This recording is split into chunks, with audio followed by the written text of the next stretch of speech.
Inspector General of Finance. For those of you who think that this has something to do with tax, I can assure you I have nothing to do with tax. I have everything to do with legislation, with budget. But today, Thierry and I, we are not really here to talk about budget or to talk about problems in legislation. We're here to talk about the fact that innovation is possible even if you have to use public procurement. But then the question is, of course, if it is possible, why don't we do it all the time? Which are the obstacles to use innovation in public procurement? And so this is the story we want to bring, based on two cases. One case in a calamity situation, urgency, extreme urgency, and another case in normal conditions. And we will ask ourselves the question, why was it possible to perceive or to pursue innovation in these two cases, and thus, why don't we do it more often? Okay, Thierry? Okay.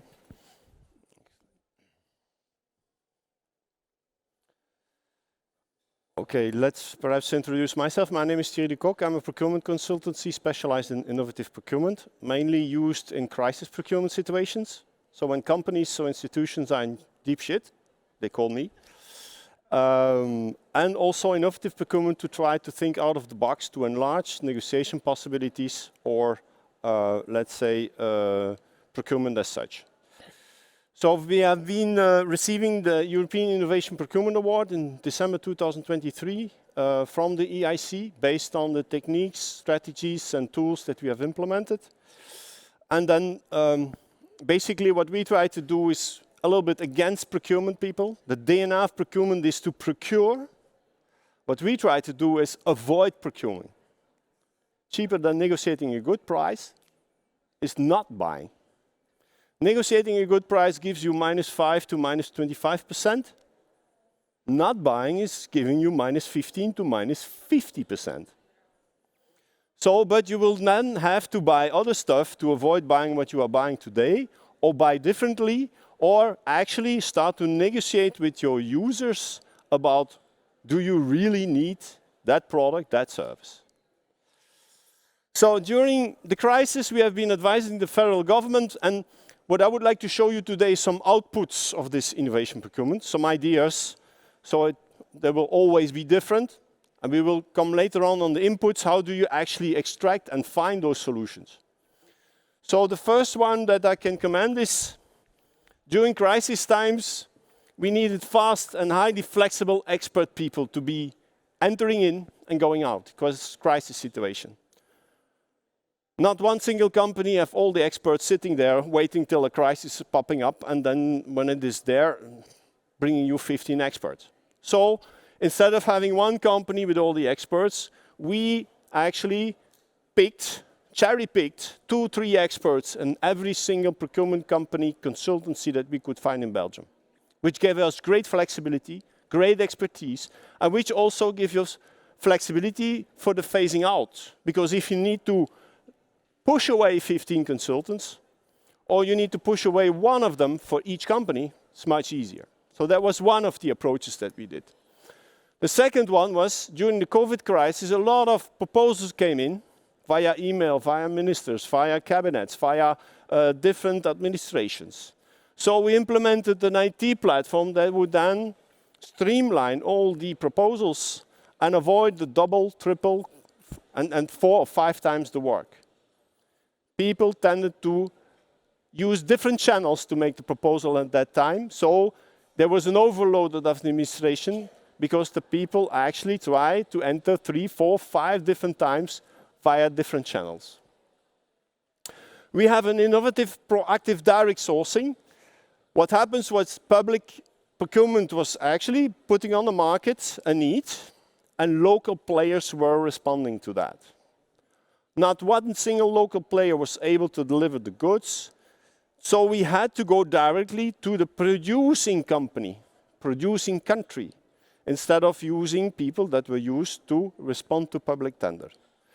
This complicated a bit the approach. We had to search for producer. We had to actually discuss with them and then actually propose them some distributors in Belgium that could reply to them.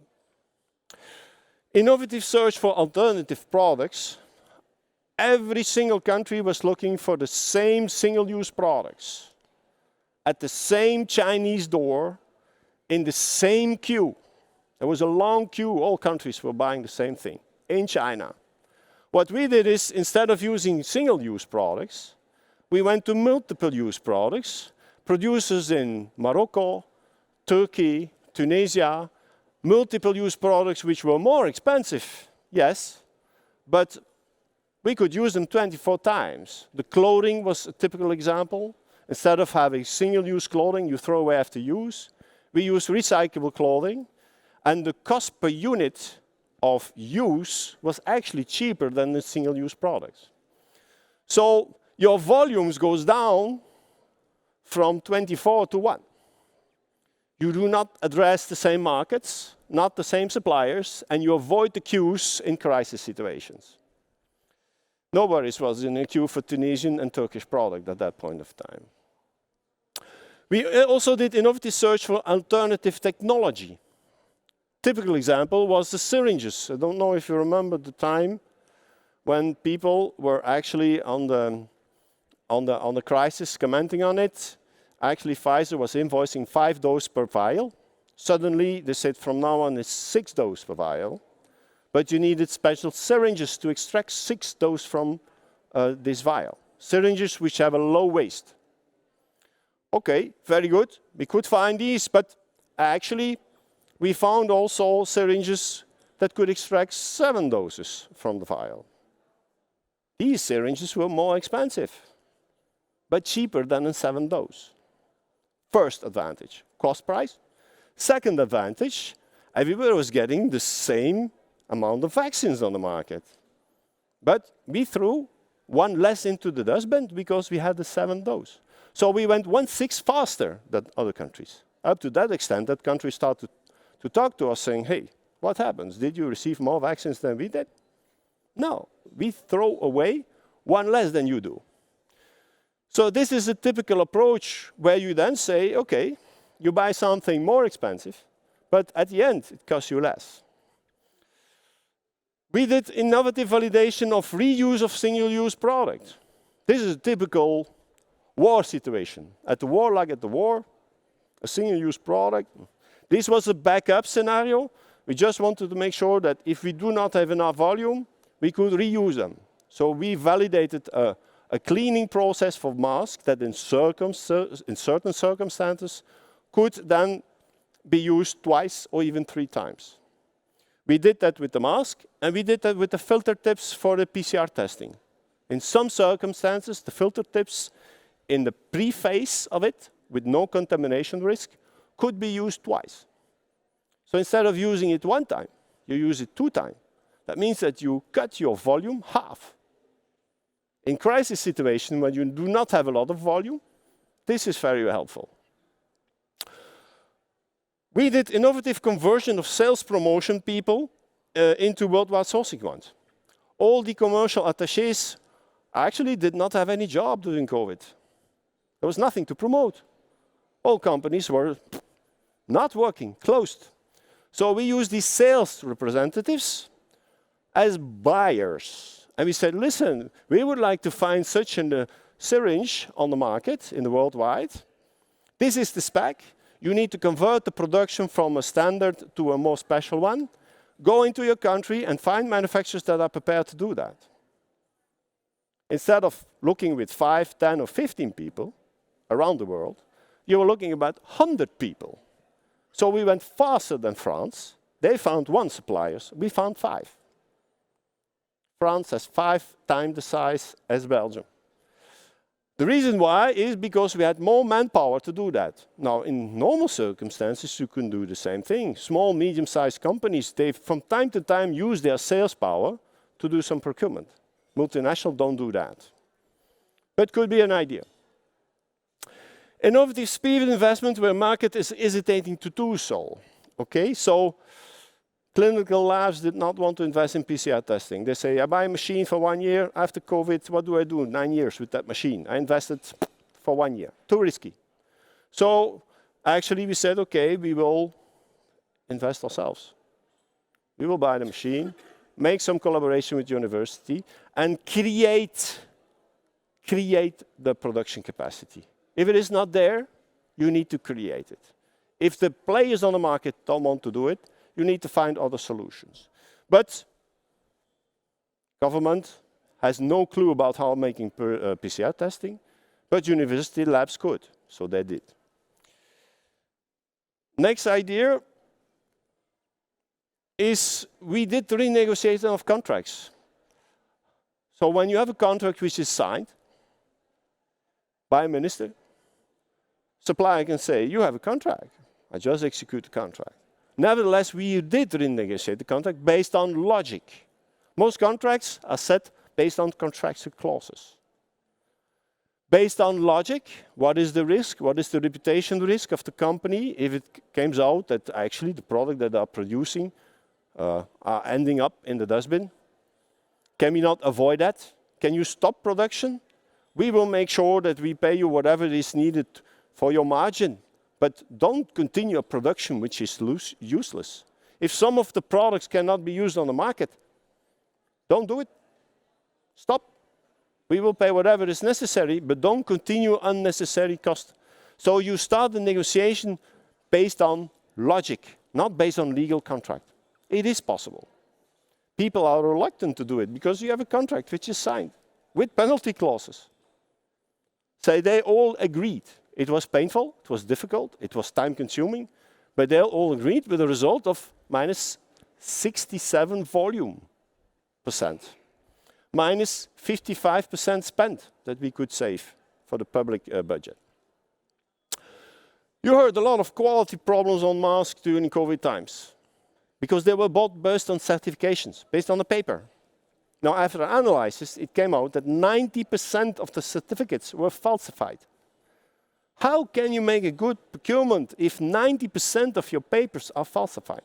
So we had to change that. We had to implement quality controls, what we called during production, after production, before shipment. Why before shipment? Because it's easier to solve the problem in the country of origin that once that the product is here in your country, and after arrival. With these triple quality controls, we could eliminate 50 to 70% of the faulty products arriving on Belgium territory. We also introduced a concept of stimulating production, increased than just buying existing production capacity. So what we did was, in crisis times, you do not have the time to give investment funds, finance to the people to produce. But you can stimulate the market in doing so by informing them what you believe is the market evolution that will help. We did that with several, let's say, conference calls we did on the market openly with all the players saying, this is our vision. Now up to you to decide if you invest or not, but we believe that there is some good business behind that. And actually, if the production capacity is not there on the market, you need to stimulate it, which we did. And some of them decided to invest based on the information that they received. That's not a procurement job. That's a selling job. You are selling a concept. Up to them to decide if they want to do it or not. Another technique was the intensive use of what I called options. Did anybody of you use options in public tender? Can you raise your hands? Anybody here? Options? What is the average option percentage versus the total? Any idea? Can you bring the mic, perhaps, Frederic?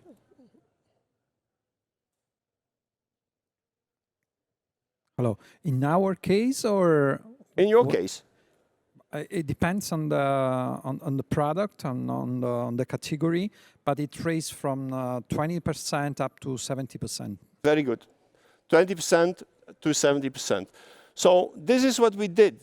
So instead of having, let's say, 20% margin or 70% options, we had different time frames we implemented, And what is the advantage of this is that you have a fix of 25 with an option of 70, which is huge, which you delay in time. So after, let's say, 3 to 4 months, you can lift the option. The option is a right from the public authority to lift the option, no obligation. But if you do, it's an obligation for the supplier to deliver at the price that he agreed. So you have price A over there with an option price B, which is close to price A. And then we did for Q2 also a fix of 25 with 70, and Q3 a fix of 25 with 70, with each time the options 3 months later. The 3 months later gives visibility to the supplier saying, okay, now I can plan. I know that if they don't lift the options here, I don't need to plan my production. So visibility on timing is crucial for the supplier. And he prefers a 25-70% fix, not being sure if he will get it or not, but he knows that I'm already half in. So what happens is, if fluctuation of price is going here, you can cherry pick. You say, okay, what do? I have my 25 here. Do I need the volume? No, I don't need really the volume. Is the price went down? Price went down? Okay, I don't lift the option. I can lift this option, but earlier. So you can actually start to mix different prices whenever you like. If the volume explodes, which happens in crisis situation, you have no choice, so you lift all the options and you have more than enough. You are secure. And you have a buffer, which you do not have if you have a one time. So with 3 times, you can actually have different approaches, which give you flexibility on price. You cherry pick. This one is cheaper? Okay, I take this one. I don't take this one. You can lift it over. Okay, so these were the outputs. Great ideas that came out based on a specific situation. Can you help that? Can you use that? Some of them might be able to use it, others not. Any idea that was discussed there that you could use in your business? Anybody an idea? Nobody? This is how you achieve these outputs. Because how do you come to those ideas? Basically, you start with a 360-degree thinking, with the current status, that is today. And we talk later on with the rainbow approach. And then, in your mind, 80% is preparation. You go actually extending or reducing something of the current status, whatever it is. Here in this, it is timings. You can extend timings or reduce timings. Make the exercise. What happens? Like we did with the options. It creates more creativity, innovation in your thinking process. Or you can increase vertically or decrease vertically. For instance, specifications. If I bring my specification up, what happens? If I bring them down, what happens?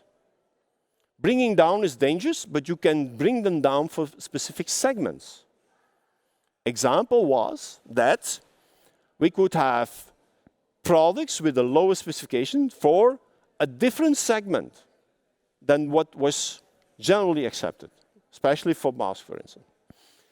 Then we can look at the supplier needs. How can I solve supplier needs of urgencies?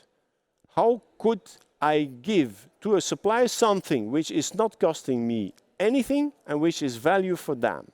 Stability, visibility on what will happen, timing. This is something where you can play with. Ask your suppliers, what would be a benefit for you that is not costing me anything, but is really worthwhile for you? Timing is a lot of time, something is worthwhile. Third parties, can I include third parties to do the job? Previous example was, okay, to recycle products, yeah, you need a third party. You cannot do that alone. You include a third party in the concept. Address other budgets, other topic. People think that the negotiation is between the seller and the buyer. No, you have a budget between seller and buyer, but you have the marketing, you have the research and development, you have the technicians. So it is sometimes more valuable to have 15 days of technicians coming to explain you how it works than just having a good price. So if you think upstream about your public tender or your private one, and say, okay, what would be value?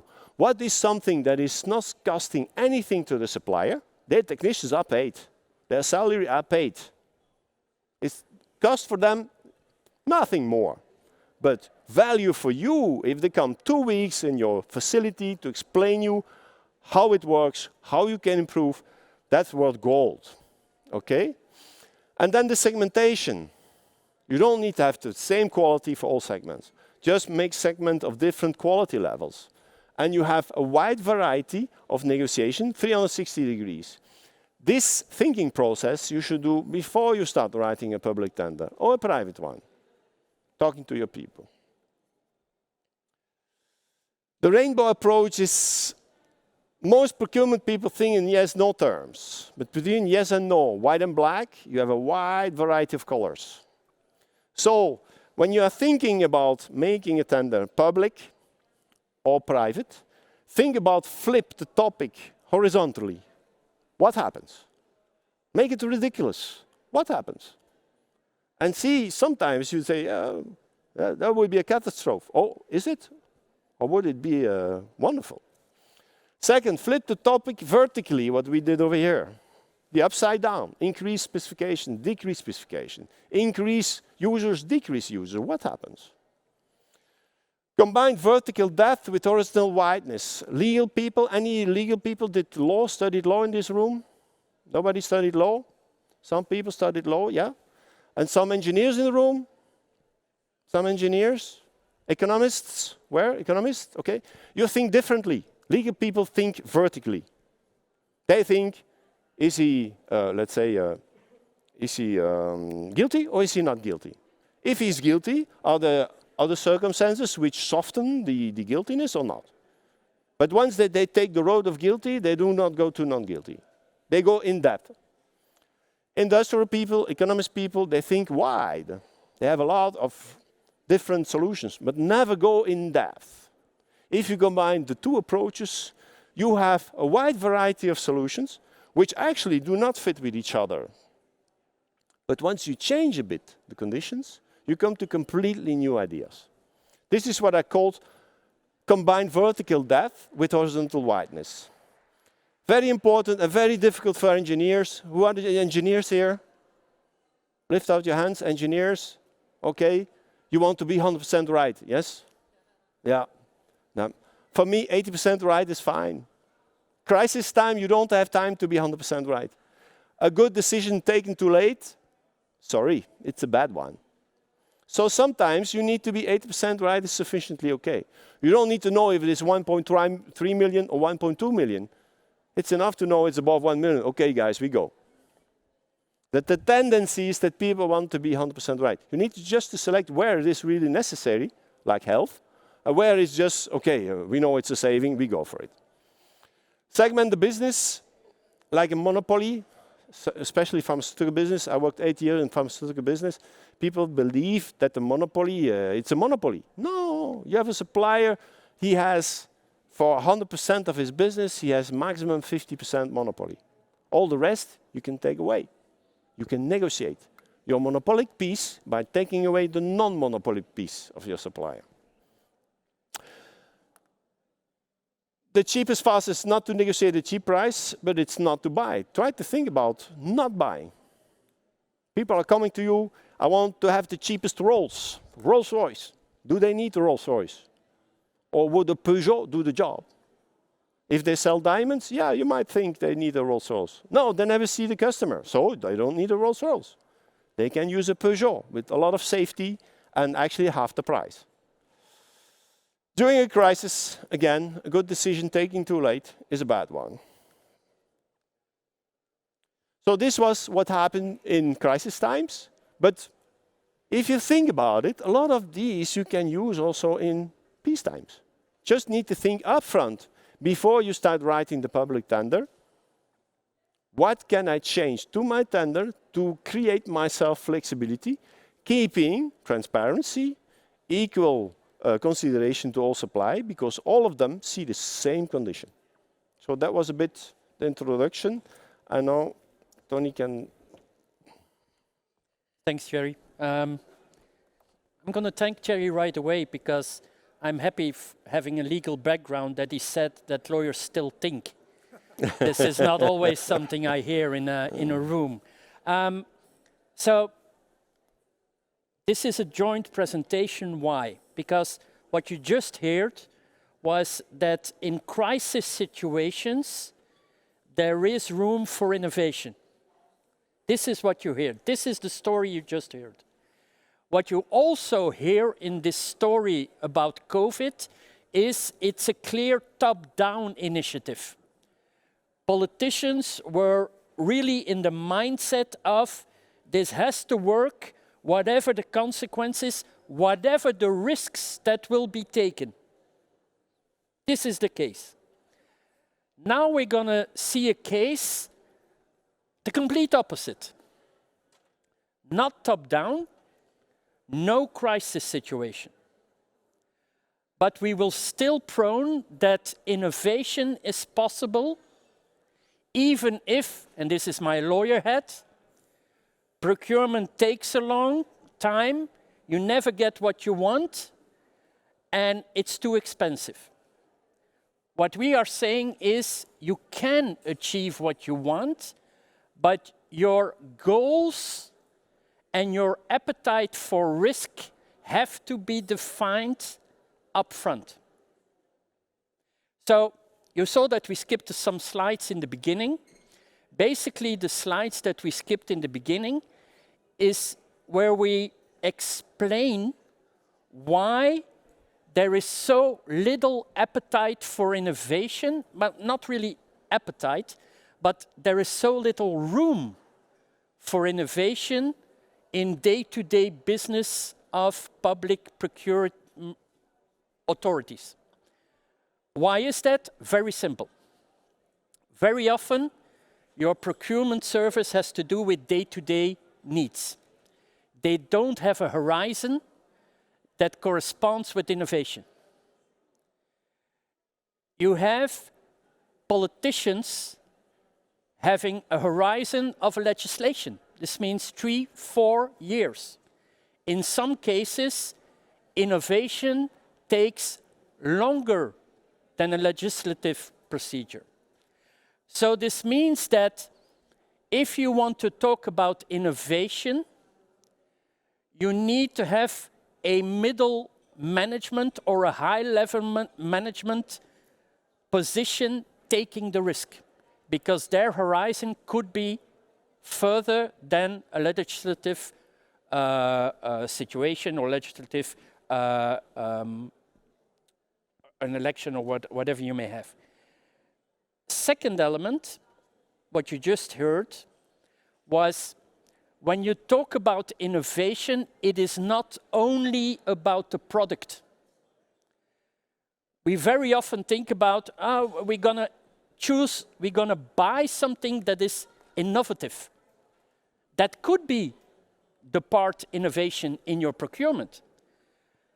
But the part innovation in your procurement could also be, how do we approach this? How do we use our technical people to look for innovative solutions? How do we want to, which kind of financial scheme do we want to use in our procedure? And so I want to talk to you about Kate. So Kate is a stupid idea of a stupid man a couple of years ago. That was me. So I said I was an Inspector General of Finance. That's correct, of course, but Kate has something to do with something else that I do. I'm the Flemish Audit Authority on European funds, ASIF, ESF, ERDF, RRF, BAR, whatever you may have. And 3 years ago, I took a white sheet of paper and I wrote on that paper, why in the heck do we still work in the same way as 30 years ago as an auditor? Based on statistical sampling to come to an assurance, whilst pen and paper was replaced by portables, and data assessment and data analysis is no longer an issue. That was my question. And so I went to PIO. For those who don't know PIO, it's a Flemish organization stimulating innovative reflection. For those who know public procurement, it's a PPI or a PCP. So pre-commercial procurement or a procurement of innovative solutions. That is something that precedes procurement. And so I went to them and I said, I have an idea, I have something on my white sheet of paper, but I don't know how I have to go on based on that idea. And so PIO helped me by looking for some consultants, and with these consultants we did two things. We wrote out the idea, and second, we looked whether the idea was innovative enough or not. And so they came to the conclusion that it was quite innovative. It didn't exist anywhere. Now, why didn't it exist anywhere? It was because I clearly stated that I did not want to automate existing processes. Not. So, just a little explanation. If you have audit on European funds, basically what this means is, if you look at the structure of a house, your ins in the house is the projects that are submitted by a company. I don't control that. So the ins are unchanged. The outs of the house is the relative assurance I have to give each year to the Commission about whether or not the European funds are used correctly. I can't control that. It stays unchanged. But in my project, I said everything else between the walls of my house have to be rethought. Rethought based on artificial intelligence. And in first instance, we are not going to look at restraints, legal restraints. We're not going to look at that. We're first going to look at what can we do with AI. And then at the end, we will look whether or not there is a legal issue. This is what Kate was. So we started this project with PIO. There was an end report saying, well, okay, this is innovative. And then the question was, okay, and now? The and now step, ladies and gentlemen, is very important because in the majority of the countries, this and now step is lacking. I give an example in Flanders. You have the PIO initiative that is very good, but after the PIO initiative, what then? Then the one with the idea has to find something themselves. In my idea, you should have then a team of business angels, public investment PMV or something else, that looks at the different ideas coming out of PIO, saying this is an idea we have to take on a higher level and to promote it. This is something that is lacking. And that's why we see that in Flanders, a lot of these PIO ideas, after the PIO case, it stops. So why didn't it stop in our case? It didn't stop in our case because my head of Inspector General of Finance, I'm pretty close to the Flemish government. So I was able to write a note to the government saying, I need 7 million euros. You can imagine if someone else in the administration would try something like that, it would be stillborn. So it wouldn't go up. I got the clearance, I got the green light. What did I do then?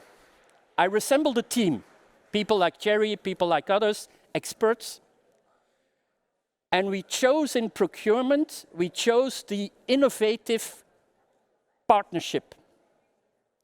Now, for those who don't really know public procurement,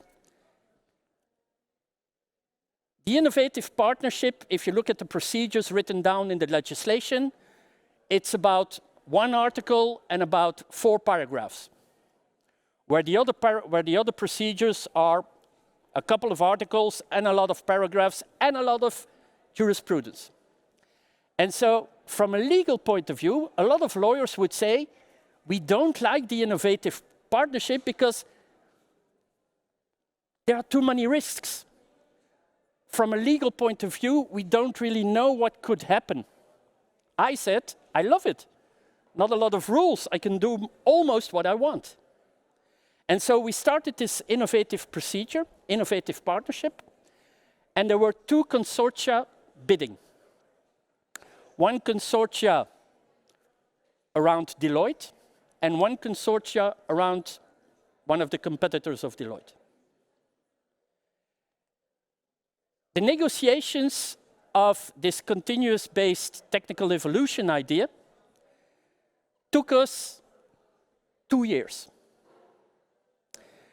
These negotiations, 2 years, why? Because we needed almost 1 year to negotiate the technical details of the bids.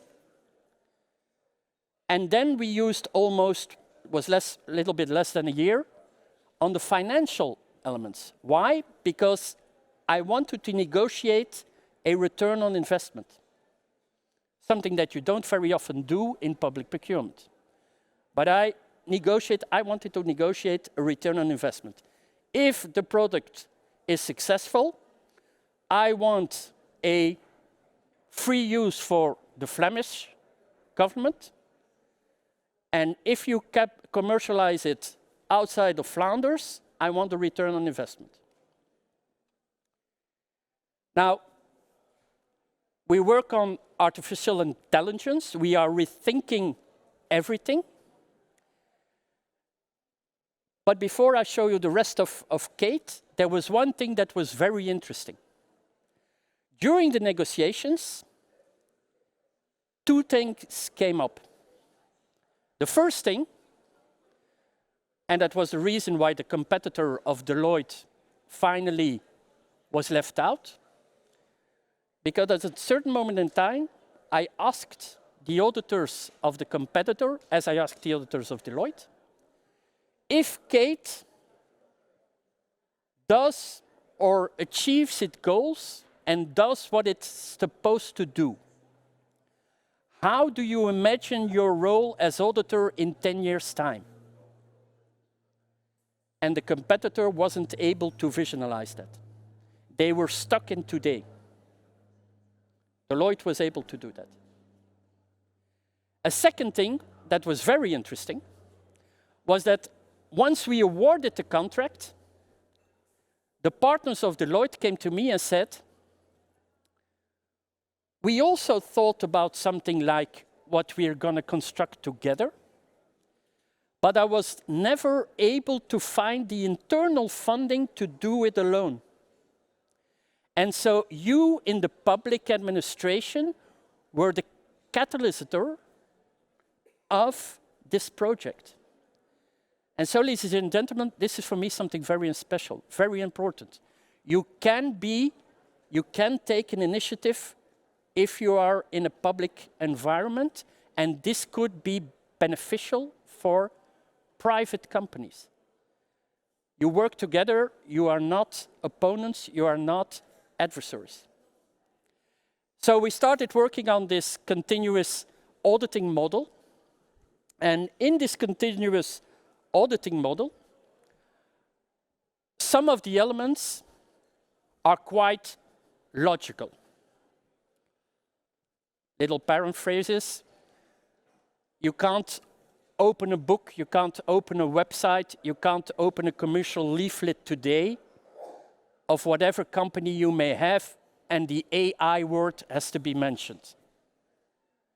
A company, ladies and gentlemen, specialized in ICT is not a company specialized in AI, because they are stuck in their thinking based on structure, data mining, and whatever you may have, but that is not AI, because AI is about less structuring and more open field thinking.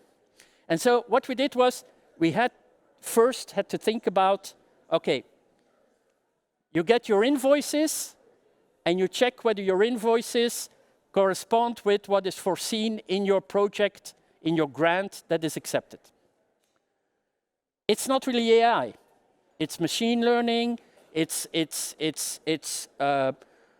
having an automatic read of the invoices and then have a check. That's not AI. But that was the first step we had to do to develop the data and to make sure that the data we would use the AI on was data that was correct. So that was the first step. We did that in the first two phases, proof of concept, where we de-risked a couple of things. And then the first phase, we developed the first part being the first part of the different silos we wanted to develop. Then we started thinking about how do we approach the complex questions? Because checking an invoice is not complex, it's not AI. But we started thinking about how do you check if you have an invoice, after that invoice is a public procurement document, how do you check or how do you have a say on the acceptance of the invoice if the check is that you have to make sure that the public procurement rules underlying were respected? How do you check if there is an invoice whether the rules on state aid were respected? So these are complex problems. And so we started looking at how can we approach these complex problems, and this is where AI comes in. Because we started playing with the ChatGPTs, we started playing with the Geminis, with the birds, and we started playing with the prompts, looking whether a prompt could give you an answer on that question. Once we were relatively sure on the fact that they would give us an answer, there was another question. The European Commission wants me at the end of the year to give them a statistically based relative assurance on the good expenditure of their money. So I needed a statistical analysis on what this ChatGPT or something else was doing. And so we had a lot of brainstorming on how could we do this, and we worked with different prompts linked to mathematical models, and these mathematical models with the different prompts would allow us to come to a relative assurance. The complex problems, how did we approach them? Well, we approached them like a doctor is approaching a patient. If a doctor wants to know which illness you have, he will ask you some questions. And each time you answer a question, he can strike out a certain sickness. And at the end of the day, well, at least as if it's a good doctor, at the end of the day, he will more or less know what you have. This is the same approach we do with the complex problems. And so in that way, we can come to a relative assurance. You see here another example of the different approaches based on mathematical analysis and based on statistical approaching that has to assure us that it gives us a relative assurance. So, ladies and gentlemen, just to make clear, when I say relative assurance on European funds, what does that mean? This means that with a 95% assurance, I can declare that there is less than 2% error in the expenditures that I checked. That is what I pursue, okay? And so this is what we are now working in the second phase we are developing. just up until now, what we saw, ladies and gentlemen, is that our definitive goal that we have in Kate, that AI would do the bulk of the audit work, and at the end you would still have an auditor checking it. You would have an auditor checking the system to make sure that the system still does what the system's supposed to do. But up until now, there is no element that indicates that we will not achieve our goal. And I can even say something more. In the beginning of my presentation, I talked about a horizon of an innovative partnership being a long time. And so when we started the procedure, our end goal was 2029. One of the reasons was, this was before the AI hype. And so what we knew based on the PIO experience, what we knew that was that for certain things, imagine a self-driving car, well, certain things were not yet ready now, technically speaking, but we estimated in 2021 that it would be ready in 2024, 2025. But then you saw in 2022, 2023, you saw the ChatGPT, and this, of course, accelerated everything. And so we are drafting now a paper for the Ministry of Budget. It will go out this week, saying that our new horizon is no longer 2029, but is end of 2025. Okay, because it is going much faster than we think. Another funny thing for those in public procurement is that we start seeing spillover effects of what we are doing in Kate. Because Kate is about checking whether procurement was done correctly. But if you are technically able to develop a system that checks this, you can, via reverse engineering, develop a system that does it. And we start seeing spillovers where real AI is used to come to public procurement documents or analysis or whatever you may have. And so if we look at why was this possible, this Kate project, in normal circumstances, there were some specific reasons in Flanders. But if you would like to project this on a European level, then you could say that there is a mismatch between European, national, Flemish level, where you have a lot of calls for grants, but it's still, at the end of the day, completely up to companies to take an initiative, and they don't always have the time or the knowledge to take this initiative, even if they know they would need it.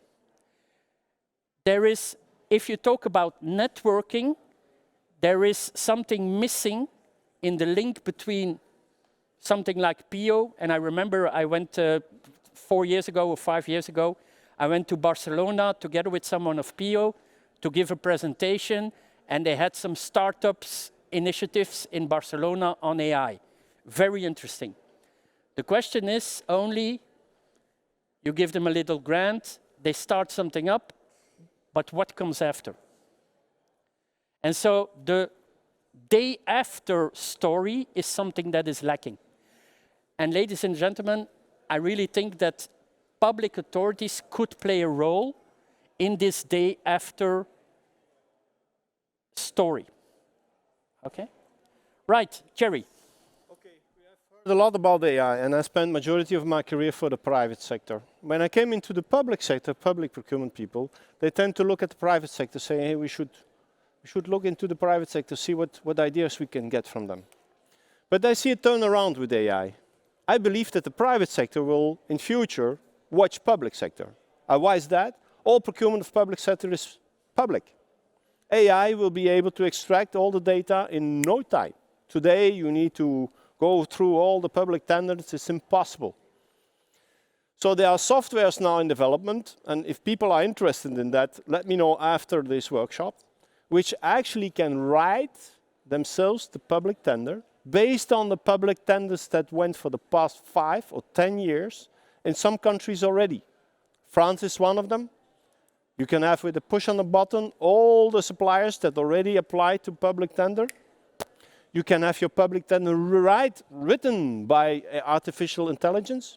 If you want some clauses to be softer, like penalty clause, you say, write a softer penalty clause. He writes a softer penalty clause, and he gives you the document where it comes from. You don't need to do any research. Artificial intelligence will make that for you. So I believe that public procurement will actually be the driving force in future. And private procurement will start to look, hey, perhaps I should watch and see what public procurement did over there. So if people amongst you would like to know a little bit more about artificial intelligence and its application in procurement, and let's be honest that today artificial intelligence is a big hype. There are very little people really invested in it. There's a big potential. And even procurement is a little bit behind. But what is now coming on, and it's the next couple of weeks, for Belgium, for instance, not only the number of suppliers that won the public tender will be able to be seen, but also the ones that applied for it. So you want to buy boots, you click on it, it comes up, voila, this is all the public tenders for boots. These are all the suppliers that applied to the public tender. These are the ones that won. This is the value that they got. These are the clauses. And then you say, okay, you play around with the prompt, say, make this one softer, make this one longer, this was higher, build in an option. Everything is possible. So I see a major turnaround in this one, and people that are interested in artificial intelligence for procurement, let me know after the workshop and we'll keep you informed. Okay, I think this was it. Thank you very much.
free.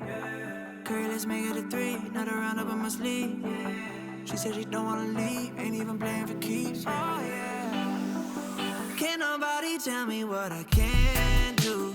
Got a plenty aces that life hands you. Feeling like my body understands you. Maybe we could take this all the way. Spend another day chilling, making layups. If you're feeling down, well, there's a way up.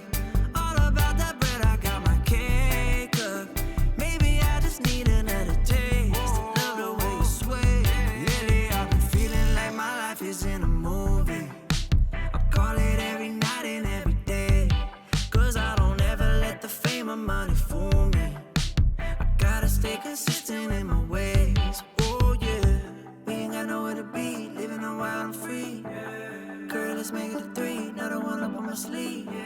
She said she don't wanna leave. Ain't even playing for keeps. Yeah. Can't nobody tell me what I can do. Got a plenty aces that life hands you. Feeling like my body understands you. Maybe we could take this all the way. Spend another day chilling, making layups. If you're feeling down, well, there's a way up. All about that bread, I got my cake up. Maybe I just need another taste. Love the way you sway. Oh, oh. Oh, oh.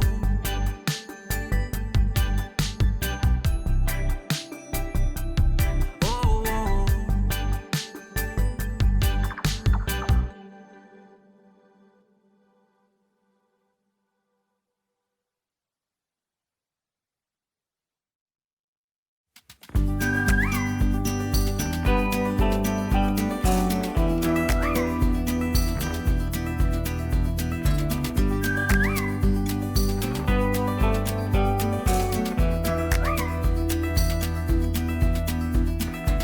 I've never known a love so steady. Even gold won't turn your tide. We flow together like an ocean, every low and every high. And I would have you anyway, dear, any way your heart could bear. Even if you had to leave me, I'd always be waiting here. Even when we are apart, I will keep you in my heart. And I wouldn't change a thing, even if I were the king.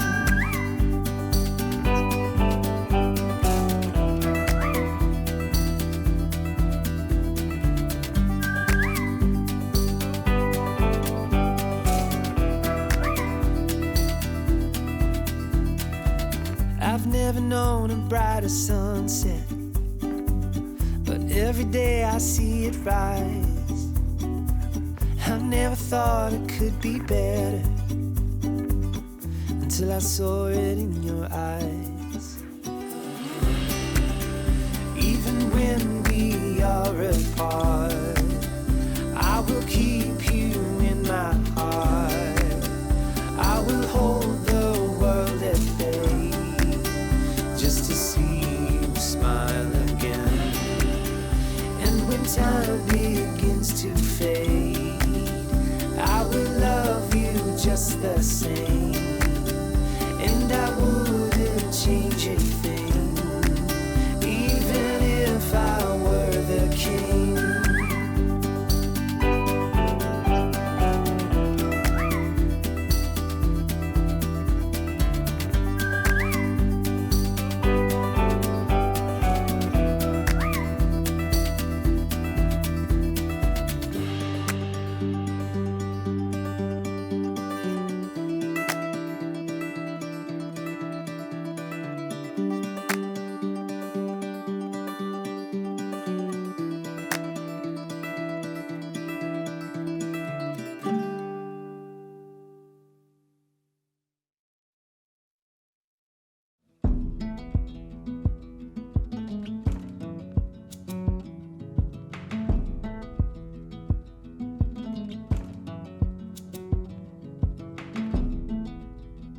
It's the coldest hand that run down this land where the ocean lands. It's the tallest sound, the damn smallest crowd, but their hearts break loud. Far from ever feeling lost with me, I'll push you back towards the land and sea. They're going down for love, and love is free. Stick with me and I will guarantee you're never lost among the crowd with me. Never lost among the crowd with me. Everywhere you go I'll be. Anywhere you go I'll see. You're never lost among the crowd with me.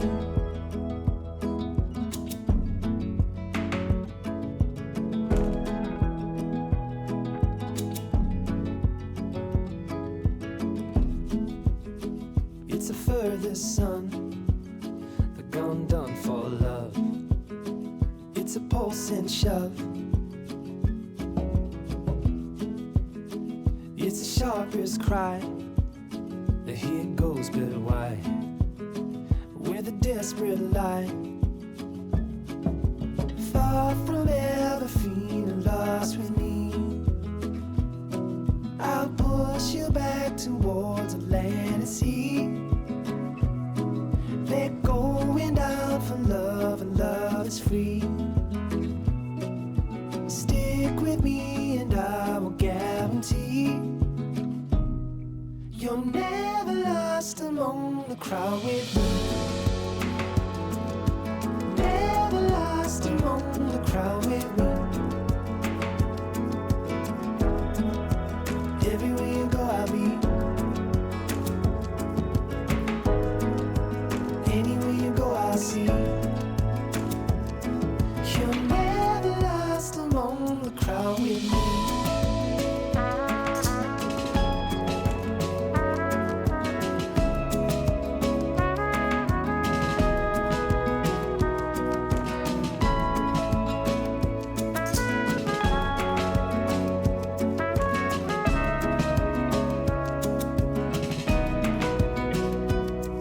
You're never lost among the crowd with me.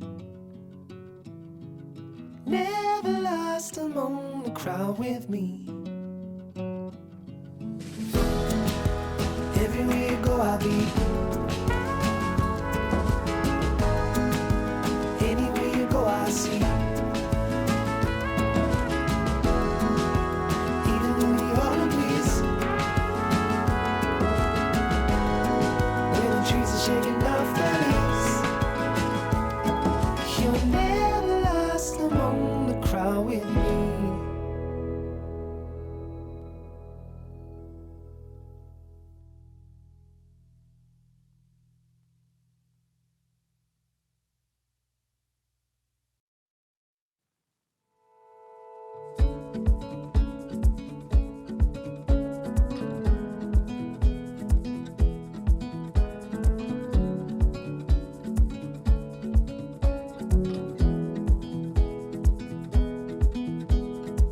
I know that there is nothing stopping me.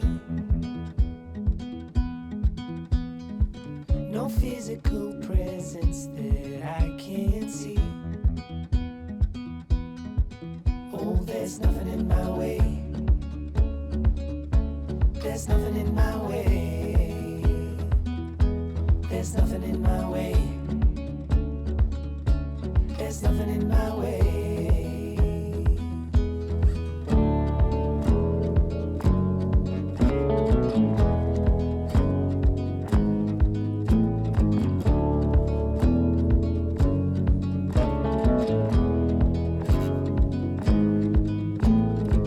I know that there is nothing stopping me.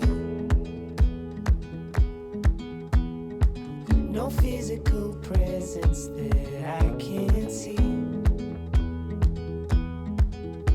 There's nothing in my way.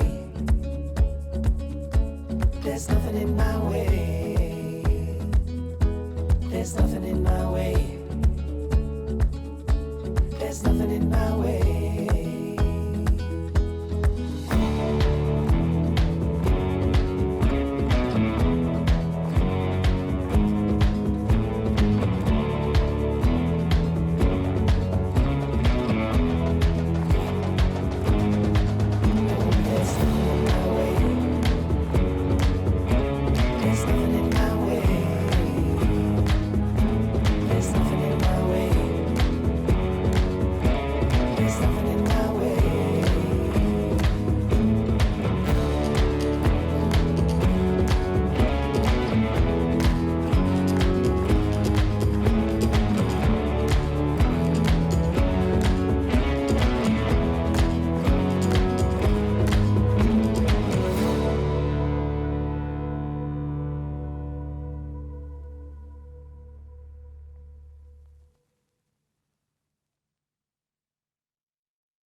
Would you hold me if I told you we can just run away? So come, my darling, let me help you.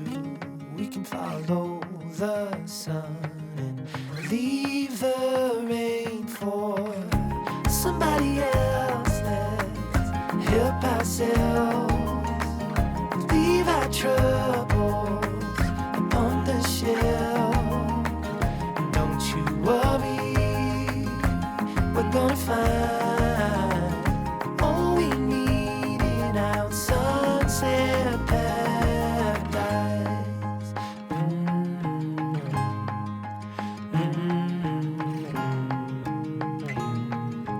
All the sidewalks and the highways, they will turn into dust as Mother Nature covers over every street we take and lead the way for somebody else to help themselves, leave their troubles on the shelf. So don't you worry, we're gonna find all we need in our sunset paradise.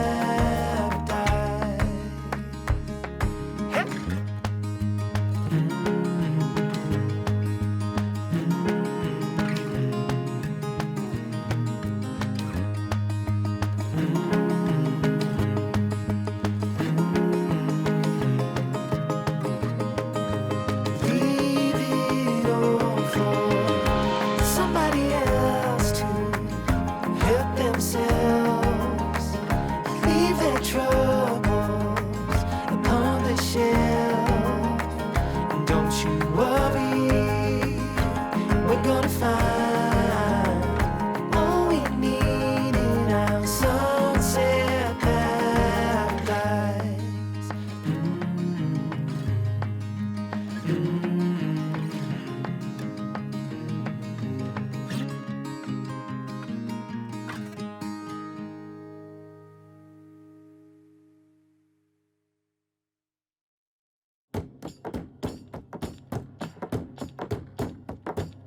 Winterland, tell me all your secrets. Fill me in on your wildest moments. Colored trees, your yellow leaves move me. Dancing roofs, your painted red shakes the room.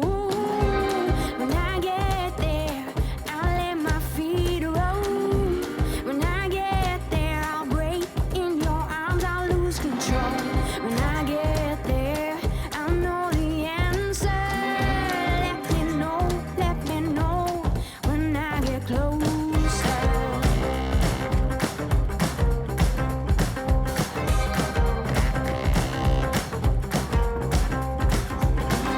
Winterland, you're my sailing ship. Guide me in when you head for your trip. Right out of this wicked black and into bright sand.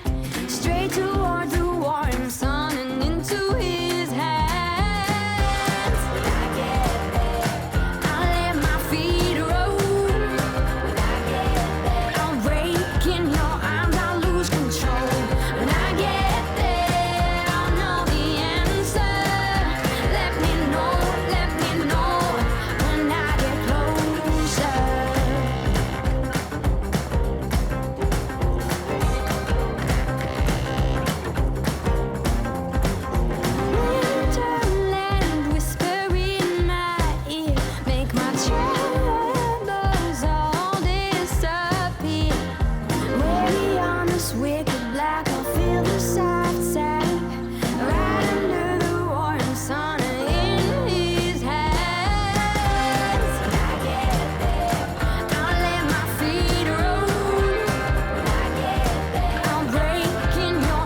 deeper I will shout.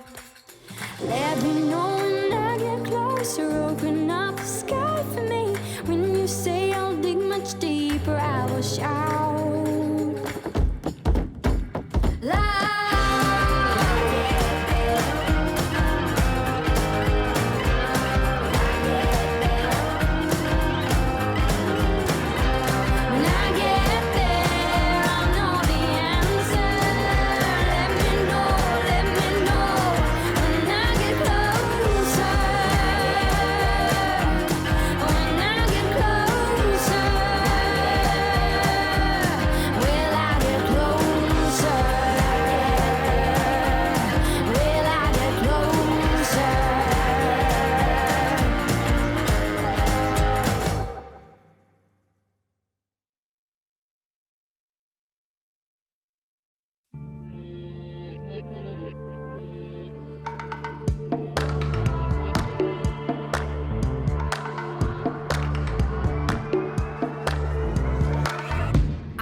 Just before you break a bone. Oh, you're reflecting, I'm deflecting, burning tires to move on. Too many noises, clash of choices, future came and left like ghosts. No more messing, no caressing, heavy penning on the walls. How I did it to myself.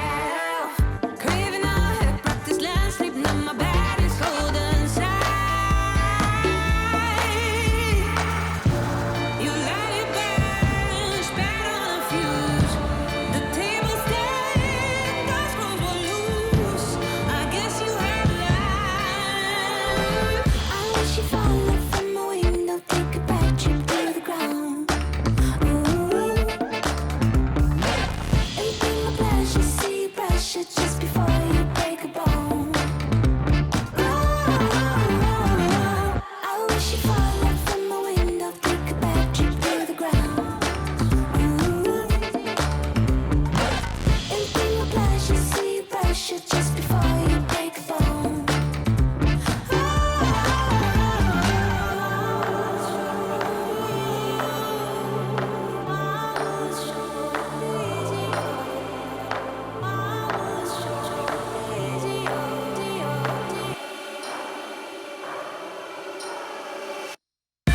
She fall out from my window, take a bad trip through the ground. Anything with pleasure, see you pressure just before you break a bone.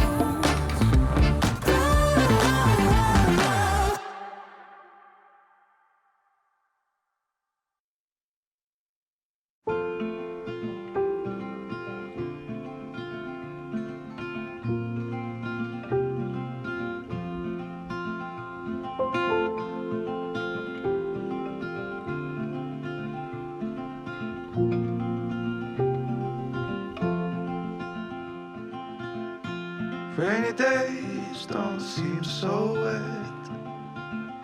Stormy nights don't stay.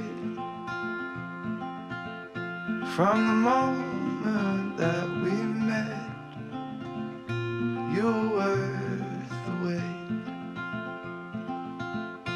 Oh, this could be the best thing that I'll ever know.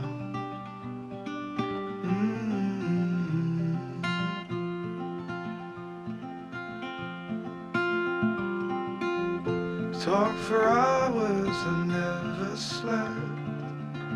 Two silhouettes on the concrete steps. We watched the sun as it slowly crept from the horizon to the place we met. Oh, this could be the best thing that I'll ever know.